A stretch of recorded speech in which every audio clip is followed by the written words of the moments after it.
Hi, everyone. Thanks for joining us. I apologize that we're running a few minutes late. There's been all sorts of not interesting technical difficulties on my end. But once again, this is Collector's Corner with Onomatopoeia Collector's Corner show. And my name's Andrew. And today we are enough to be joined by Ram V, one of England's finest comic writers. Actually, you're one of my favorite comic writers right now. So I appreciate you taking the time to come and joining us. Yeah, no, my pleasure. I'm actually from India. I live in London now, but originally from India. So I'm one of India's finest comic writers. Excellent, excellent. Yeah, actually, that was one of the things I wanted to talk about too. Is the Festival of Heroes piece that you did for DC, and you know, I had a bunch of stuff I was going to kind of showcase here, but I think I actually have some stuff here. This piece right here, and a kind of Catwoman spin-off story, if you will. And one of the things that I guess I'll just jump right in and asking questions here is there, especially in the US over the past year or two, racial issues have been a huge thing. And I also am 100% Asian heritage over on the Japan side. And so very many Asian creators that I've had the pleasure of being able to talk to, and just wanted to see what kind of influences or kind of traditions or things that you're bringing to your superhero stuff. And we'll get to the many deaths a little bit later, because that obviously has its own sort of influences there. But from your own heritage, I guess. Yeah, I mean, I think fundamentally stories are cultural artifacts, right? And you know, I'm nearing 40 now, and you know, whenever I think up stories, obviously they're based off of my life experiences, and I've traveled all over the world. But fundamentally, I think the way we think about stories and the way we think about like archetypes within stories is very much related to the kind of stories that you grow up listening to.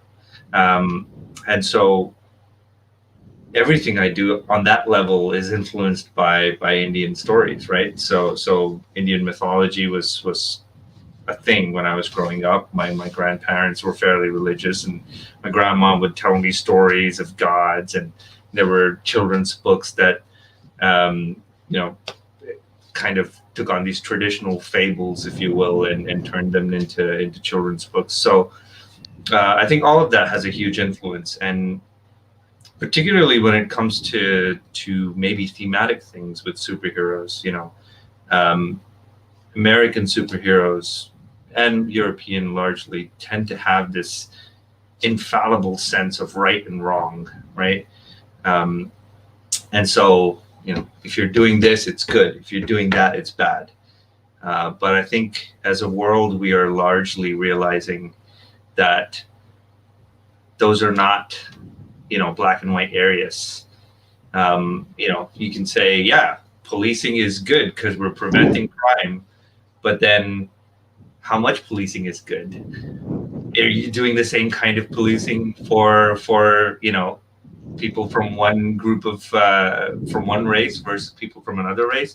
So these are more complex questions, and I think having grown up in India with the kinds of mythology that exists there, like Indian mythology is very gray. None of the gods are good. None of them are bad. The bad ones have redeeming qualities. The good ones are fallible and make mistakes. And so I think there is that quality of, let us look at what it means to be superheroes beyond these kind of easy categorizations of good and bad.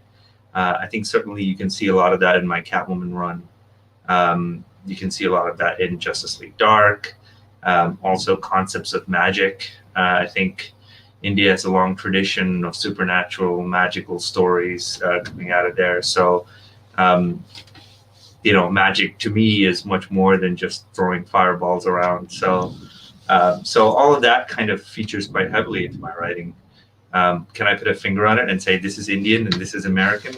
Probably not, but yeah. Well, one of the things that I even just struck me when I read the short in the Festival of Heroes piece was just in the first page. She's talking about how she doesn't have certain memories. But I think that they're very different than what most traditional superhero comic books have, because they were very Asian influenced memories, which I thought was brilliant. It was something that I don't see often, and something that it really struck a chord with me. Now, was that something you that you did purposely because it was being put in a celebration of Asian culture book, or was that just natural to your writing and that's how the story presented itself? I mean, I did that because the character is Asian, and she would have grown up with Asian parents and Asian traditions, and I imagine Asian festivals, and so would have had those memories. And I think that's why memories are so powerful, because they are entirely contextual. You know, to someone who grew up in France, the memory of a earthenware lamp with a light in it, it's not a big deal. But someone who grew up in India, if the moment you show me an earthenware lamp with light in it, I go, oh, it's Diwali, it's the Indian festival. And so I think that kind of stuff is important. And more importantly, I think people who are not Asian will read that and go, oh, so this is what it's like. I wonder why this person's memories are of these things. Let me go look that up. And I think stories in that sense should ideally bring people closer that way. Yeah, absolutely. And I think it just gives it a richer feel, you know, because we don't need to have grown up in any of these fantastical settings, whether it's movies or books or whatever, to be able to immerse ourselves in the stories, whether it's Lord of the Rings or Star Wars or whatever. And so you're bringing with your writing a very just such great details that it allows it to feel real and feel like it's a living, breathing world, which is just awesome. And like I said, I just don't see that often. So I'm really glad that you are able to bring that to the forefront so effortlessly. Yeah, I mean, to me, you know, what we do is we are suspending disbelief, right? Each time we come to a story and we read it or we see it, and suspension of disbelief only works if you have some tether of reality to it, where it's plausible. And I feel like, I feel like those kind of details, making it feel like it's a real lived-in world, they're important. They're fundamentally important. If you don't have those, then your story is not going to be relatable. Absolutely. So continuing along the DC line, you also wrote a few stories for the Future State event that DC had just a month or two back. And so specifically for your Swamp Thing and the Justice League Dark, which you're obviously now writing the main stories for there, were you using that as a storytelling medium to launch everything where you're going now with your current series? I mean, frankly, that's how it was pitched to me when I was asked to write these stories for Future State. My editor came to me and said, look, we're doing an event. It's supposed to be the kind of event where you fast forward XYZ number of years into the future and show people where the current events have led. And so the interesting thing for people who followed both books will be to see, oh, how did it get there? How did these things happen? And so yeah, that I think that was very much the intention. Yeah. Well, the reason why I asked this question is because, like, years ago they did the Future's End, like little 1 or 2 one-shots for a lot of the Right. characters, and that was all set very specific. I think it was 5 years in the future, and obviously time in comic book worlds and real world go differently. But obviously, a lot of those story arcs kind of got pushed to the side, whether creative teams changed or whatnot. But it's always fascinating for me to talk to the creative teams to see what their intention is, and I mean, if that's where your story arc is headed, and kind of that's your little flash forward that we get at the beginning, which is just a neat idea. Yeah, I think so. And I enjoy these things about comics. I enjoy doing these crazy, like, okay, let's go 1,000 years into the future and let's start seeding this stuff. And I think that's part of the challenge for writing for comics. I was having this conversation with another writer, Dan Waters, come over to my place a couple of days ago, and we were just discussing that, you have to be weird. You have to do crazy things that you wouldn't do in any other medium, because that is the joy of comics. Comics is this kind of off kilter, out of whack, like it's all good. Come on in and write a story. And so I quite enjoy that, and I look at that as an entertaining thing for me. So yeah, my stories are very much headed in that direction. That's awesome. It'll be interesting to see how you can craft the story from where the Swamp Thing is now to a world that we saw in Future State.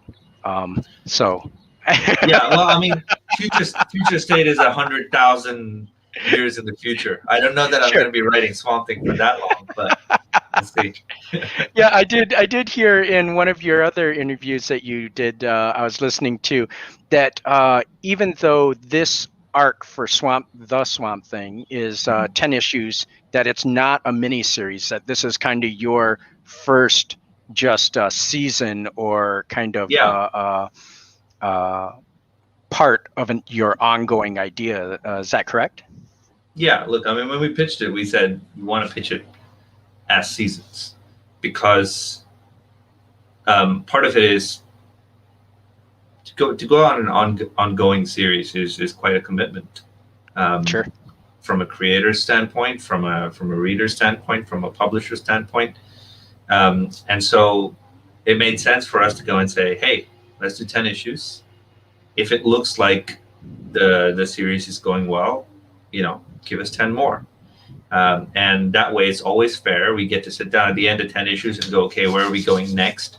I think creatively it's a much better, much more interesting format to work with, rather than kind of have these long form series that don't really have jumping on points for readers, don't really have, arcs that you can collect and go like, so eventually, if this ends up being 2 or 3 seasons, like I've spoken to DC, and it's looking likely that a season 2 will happen, and so eventually, if this ends up being 3 or 4 seasons, I would still like people to be able to go, these 10 issues are one story, these 10 issues are one story, these 10 issues are one story. And so I think it's a smart way of doing comics, and I think we'll start seeing a lot more comics being done that way. Yeah, I think that's brilliant, and there are definitely some of the smaller publishers are kind of going in that idea as well, whether it's Aftershock or Vault, and a lot of different publishers are doing kind of these smaller bites to be able to be presented exactly because of that reason, and I think it just makes sense from how readers are consuming things too. We now live in a day and an age where Netflix and binge watching is a thing, right? So you get kind of more details, but still in a defined section. And so you can watch Mandalorian season 1 without necessarily having to watch season 2, but you're still, if you watch it all, you're getting this great big picture. And so I think it's brilliant that you're adjusting your writing style, or have evolved your writing style to actually be consumed in that manner. I mean, this is 2021, so we should be writing for 2021 readers, and so I think certainly storytelling over time has always evolved to adapt to other mediums, formats, and other styles. I mean, if you go look at the old novels, there was a time where novels were just 30, 40,000 words. Then they became 160,000 words. Then they became huge tomes. Now they're going back. Now the novella is coming back. So these kind of format changes keep happening in every medium. And as a writer, I think it behooves us as writers to think about structures and formats before we say that we're going to plunge into writing a story. Yeah, absolutely.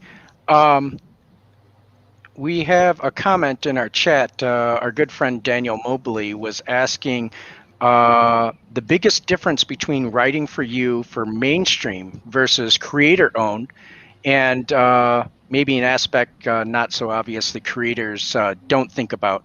Just to give you a little bit of a background, he himself is a writer and artist on his own book that he does called Octopus. And so he's self-published, but he's always looking to kind of further his career.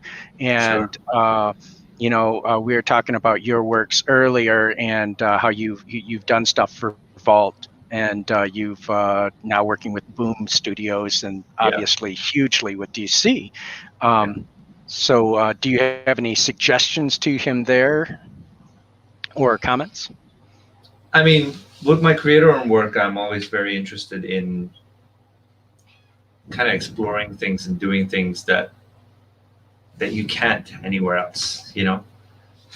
Like I wouldn't do a straight-up superheroes book as a creator-owned book.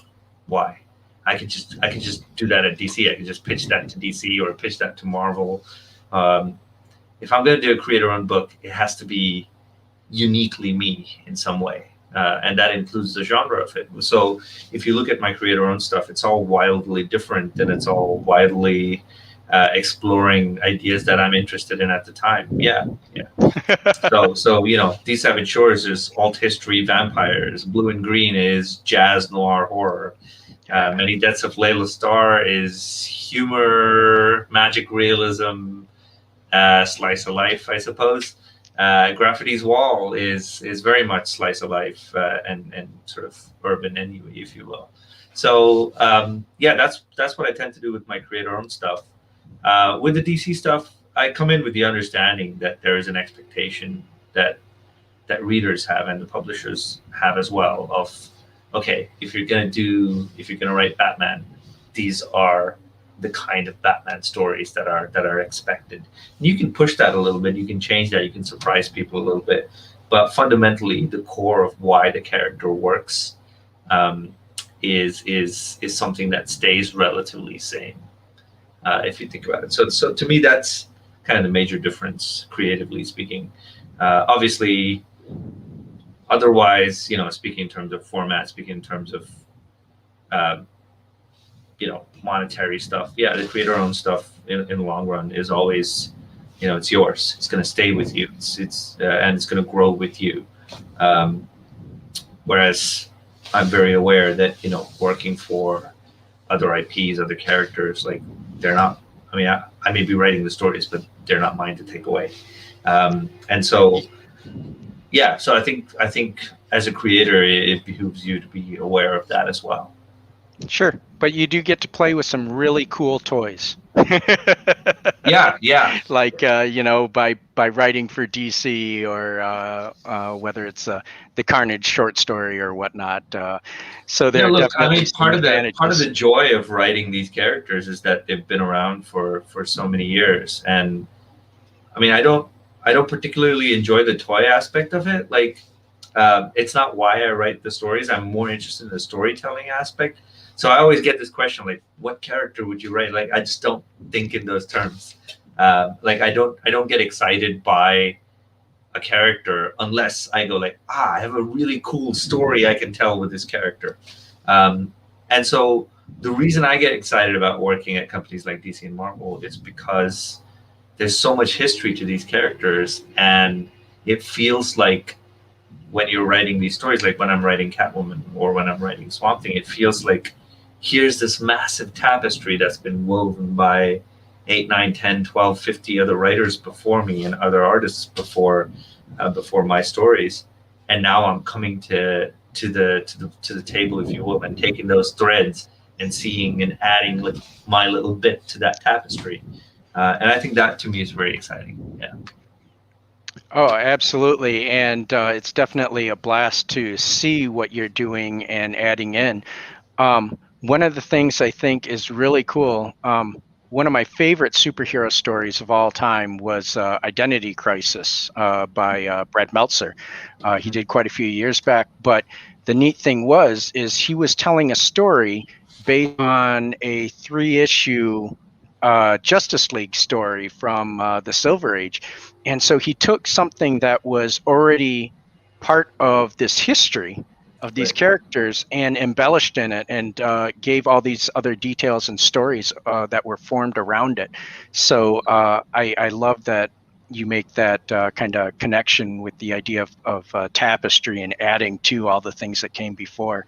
Yeah, I think that's definitely one of the most exciting things about working in that genre, if you will. So yeah. Awesome. Well, so let's talk about the thing that I actually read, the reason why I reached out to you.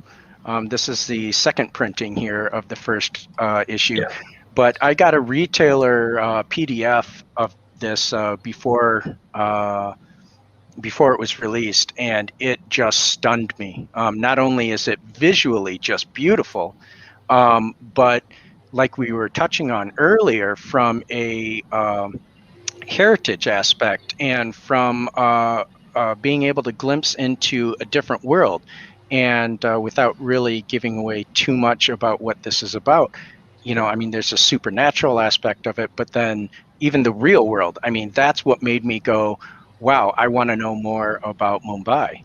That it felt real. It felt lived in a world. And I guess if you were to give the 2-minute spiel to people on why they need to pick up this book, what would you tell my customers?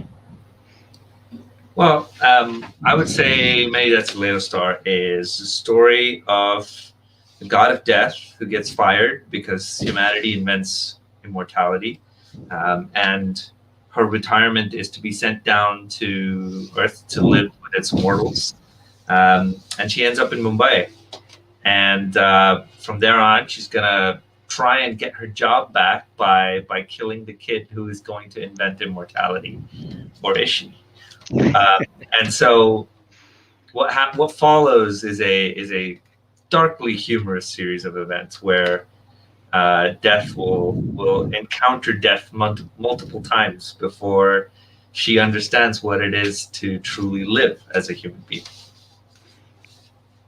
Yeah, that's awesome. The next second issue comes out actually next week, and I have been chomping at the bit to be able to actually hold it in my hands and give it a read. We actually have, our original plan was to have in your hands books to actually sign for us, that we are going to randomly give away a couple and whatnot. They've been sitting in customs for about 2 weeks, though, I've noticed, unfortunately. So once they get to you, though, we'd, I guess, just thank you, because we talked about it earlier, for signing a few books, and we'll get them out to some of our viewers here, whether it's who've asked questions or whatnot. But there hasn't been any conventions, obviously, for so long.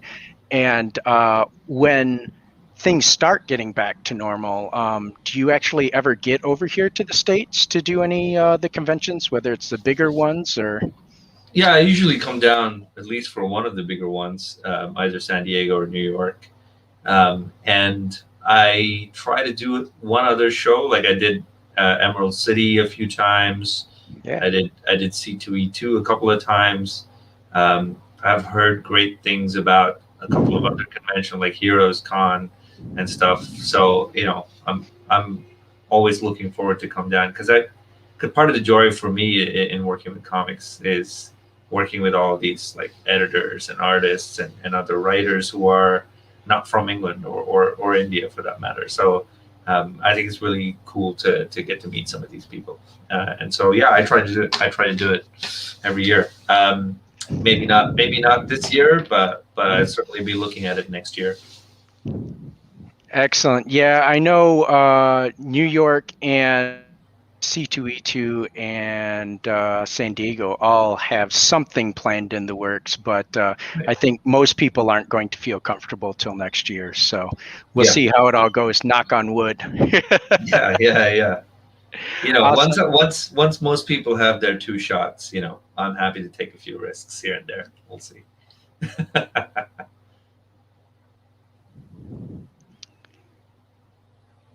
Yeah. Oh, I apologize. My connection here was skipping out a little bit. No problem. But awesome. Normally what we've been trying to do is also pull in someone live to ask a question or whatnot, to kind of give, again, that kind of convention feel where you're going up to a table and talking to a creator. But with all my issues that I've been having today, unfortunately, I'm going to have to hold off on that. But I know that it's late over there, and we really appreciate your time. Why don't you tell people where they can find you on Twitter and Instagram so they can follow you there? Sure. I'm mostly active on Twitter. You can find me there at the right Ram, as opposed to the wrong one. And you can find me on Instagram on Ram V Writes. Yeah, those are the 2 platforms I'm most active on. So feel free to hit me up there if you have any questions as well. Awesome. That sounds great. And so I think we'll just wrap it up here for today. Once again, we are Collectors Corner Incorporated over in Midland, Michigan. And I apologize for all the weird technical hiccups here to everyone, but appreciate you all coming out, and especially to you, Ram. My pleasure. Yeah, and eventually we'll get those books in your hands, and so we'll get some signed comics out to the people here. So we appreciate you doing that as well. I've got a few comps lying around, so if the books don't get here, I'll just sign a few and send them out to you. That's not a problem. Oh, that's awesome. I really appreciate that, and I know that the guys and gals out over here will definitely appreciate that as well. So hopefully we'll be able to chat with you again sometime later in the year. But all of his books that we've talked about, we've got on our site available for purchase. So make sure you get his stuff. And if you haven't gotten any of it yet, be prepared to start doing some collecting, because this guy's work is phenomenal. All right. You're welcome. Thanks so much, Ram. Have a wonderful evening. All right. Take it easy. Bye. All right. Bye-bye.